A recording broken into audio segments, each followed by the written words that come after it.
यह दुनिया एक रंगमंच है, करो तुम झूम झूम कर नृत्य। नमस्कार, मैं वंदना भार्गव आपका अपने इस संगीत वंदना चैनल में स्वागत करती हूँ।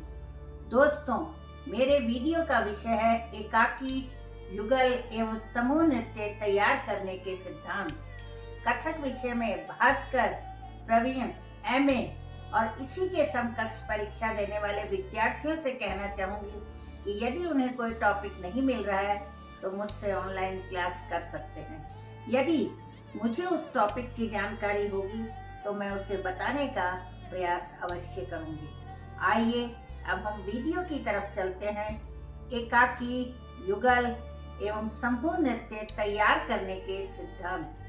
किसी नृत्य की रचना करना अर्थात उसका ऐसा स्वरूप बनाना जिसे नर्तक नर्तकी अभ्यास करके प्रस्तुत कर सकें, अपने आप में पूर्ण कला है। इसे अंग्रेजी में कोरियोग्राफी कहते हैं।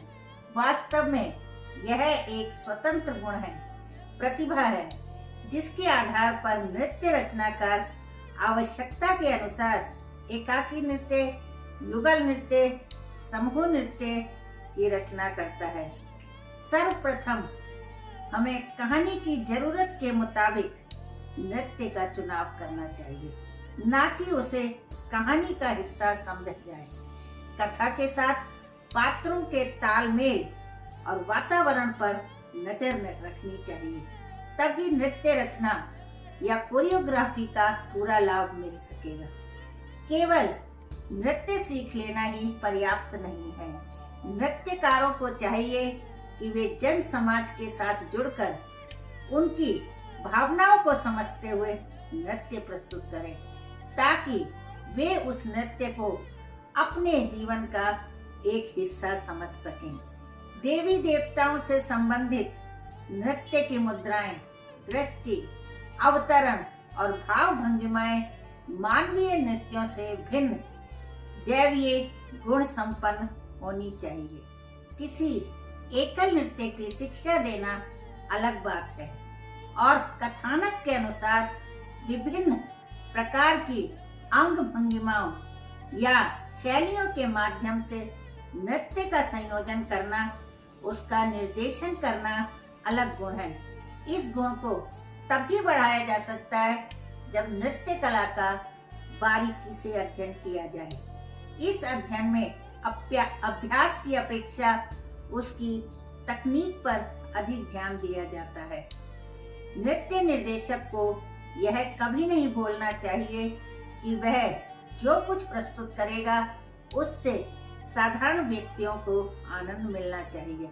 अधिकतर दर्शक नृत्य के शास्त्रीय पक्ष को कम समझते हैं और उसके सौंदर्य तत्व से ही प्रभावित होते हैं।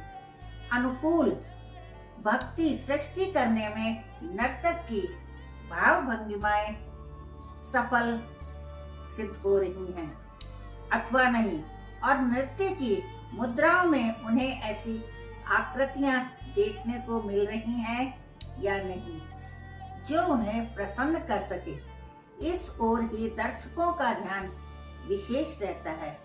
शास्त्रीय या तकनीकी पक्ष से केवल चंद दर्शकों को ही संतोष मिलता है। जिस तरह कोई रंगीन कपड़ा खरीदते समय उसका विश्लेषण नहीं किया जाता है, केवल मन पर ही पड़ने वाले प्रभाव से हम उसे स्वीकार या अस्वीकार कर देते हैं, उसी तरह नृत्य एक ऐसी कला है जो बच्चे से लेकर वृद्ध तक सभी को आनंदित कर देती है।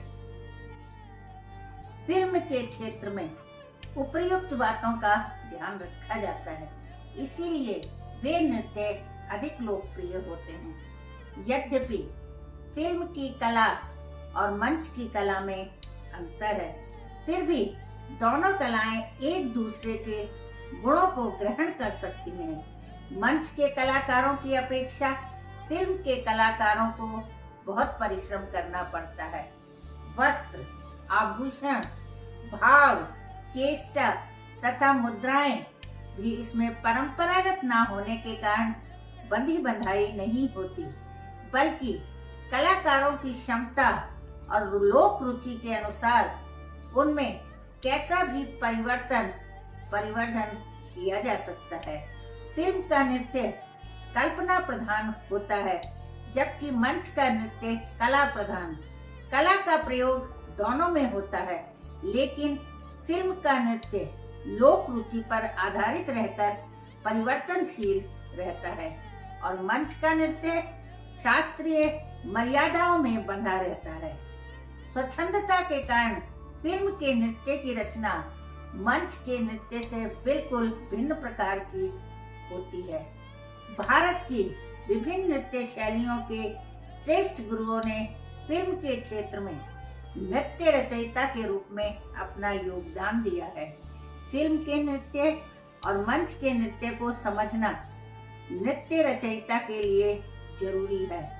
अब मैं अपने शब्दों को यहीं समाप्त करती हूँ। दोस्तों, यदि आपको नृत्य के बारे में जानकारी चाहिए तो मैंने अपनी पुस्तकों का लिंक डिस्क्रिप्शन में दिया हुआ है। आपको पुस्तक लेनी हो तो दिए गए नंबर पर मुझसे संपर्क कर सकते हैं। आपके कमेंट का मुझे इंतजार रहेगा। अंत में, यदि आपको मेरा यह वीडियो पसंद आया हो तो लाइक और शेयर जरूर करें और जिन्होंने मेरे चैनल को अभी तक सब्सक्राइब नहीं किया है वे सब्सक्राइब करना ना भूलें और बेल आइकन को प्रेस करें। धन्यवाद।